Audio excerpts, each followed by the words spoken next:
Sometimes markets don't clear, meaning that the quantity supplied and the quantity demanded are not the same, and usually that's because the price is not able to adjust. So one example for that is, say, concerts or sporting events, where the supply curve is vertical, right? The quantity is fixed. So in this case, the quantity is 40,000. Um, but the price that would clear the market is not used. And the reason for that might be that demand is not known. In sporting events, demand might be higher for some games than for other games, but you don't want to change the price for whatever reason. Um, so in this case, the price that would clear the market is 225 pounds, but the actual price is 100 pounds. Um, so in this case, there's excess demand, right? 70,000 people would like to go to the concert. There's only 40,000 tickets available. And so that means that this creates an incentive for a secondary market, in this case, scalpers. So if you've ever tried to buy, a ticket to your favorite artist or sporting event, and you go and all the tickets are gone, often that is because scalpers have bought them all up at 100 pounds and now are putting them on secondary markets at 225 pounds and earning that economic rent of 125 pounds.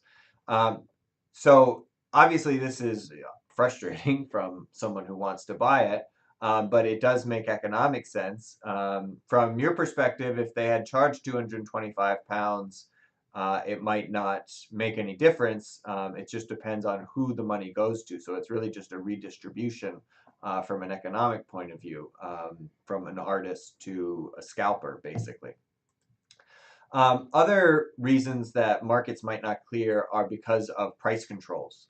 So you can have either a price ceiling where you can't charge any more, or a price floor where you can't charge any less. And rent control is perhaps the sort of standard example for a price ceiling.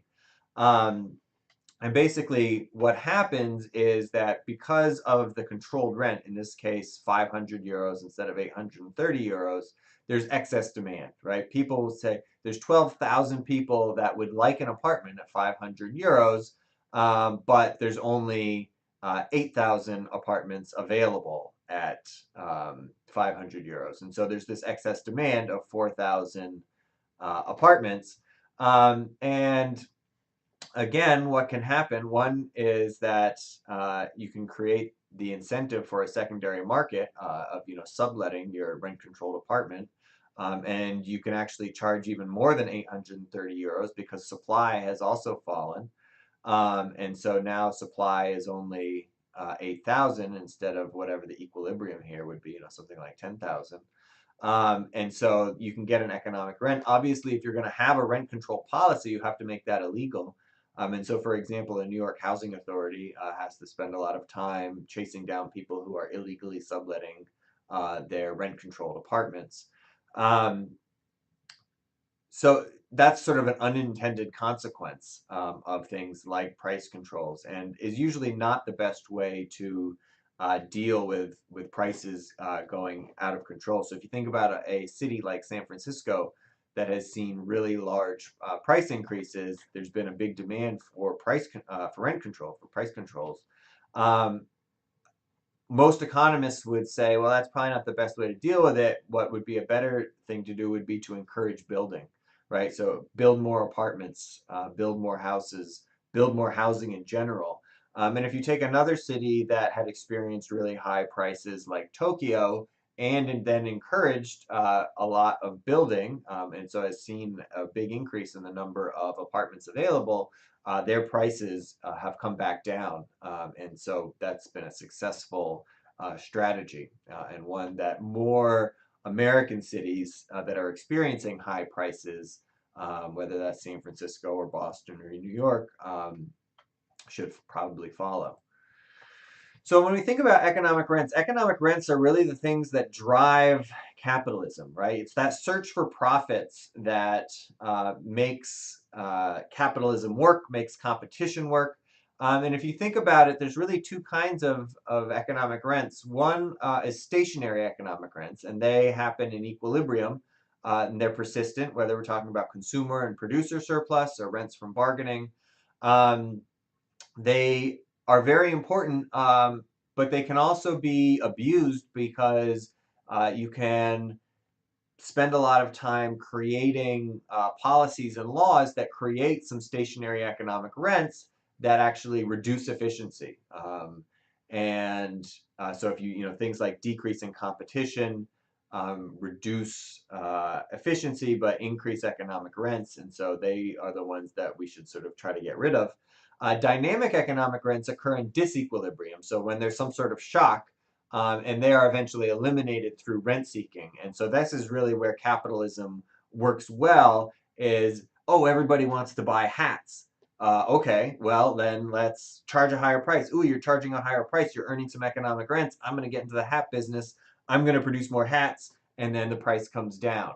And so that kind of dynamic economic rent seeking is really where capitalism works the best and responds to market pressures. And so if we think about these economic rents, some of them we need in order for capitalist economies to function well, whether that's employment rents or innovation rents or even these dynamic economic rents. And some are really not beneficial.